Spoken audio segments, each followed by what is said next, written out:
After Kiev and Washington agreed on the temporary ceasefire regime, a U.S. representative rushed to Moscow to bring the ball on the Russian field. President Vladimir Putin held talks with U.S. Special Representative Stephen Witkoff, but no details of their negotiations were revealed. The American declared his cautious optimism on the possible ceasefire regime in Ukraine.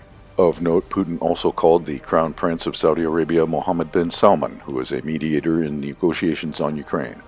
In order to once again highlight the Russian position, Putin held a press conference together with his Belarusian counterpart Lukashenko. It was declared that Moscow agrees with the proposals to cease hostilities, but the ceasefire regime should lead to long-term peace and eliminate the causes of the crisis. Russia is looking for sustainable peace, not a temporary ceasefire. There is no need for steps that mimic peaceful actions. Ukrainians should have stopped the fire long ago and sat down at the negotiating table. When Kiev returns to negotiations 3 years after the thwarted Istanbul Agreement, they must understand that the situation has changed, including on the battlefields.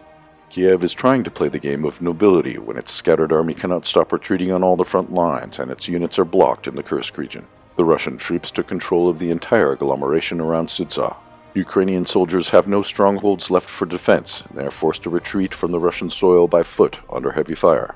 Ukrainian positions are not better in the Donbass. The pace of the Russian advance remains high in the southern Donetsk direction. Ukrainian attempts to counterattack near Pokrovsk led to no results. The Russian troops are approaching Seversk and surround Kupiansk on a wide front. Russian offensive operations resumed in the southern Zaporozhye and northern Kharkiv front lines. Ukraine is also awaiting for a Russian assault in the border Sumy region after the end of the mop-up operations in Kursk. Moscow clearly understands that the 30-day truce will only turn into a rest period for the Ukrainian military. Kiev hopes to use it to obtain more weapons and intensify the ongoing mobilization. Moreover, there is still the question of control of implementation of a ceasefire regime. The Russian side obviously denies the deployment of any Western military forces on Ukrainian territory, while the international institutions, including the OSCE, IAEA, and even the UN, discredited themselves and confirmed their complete impotence.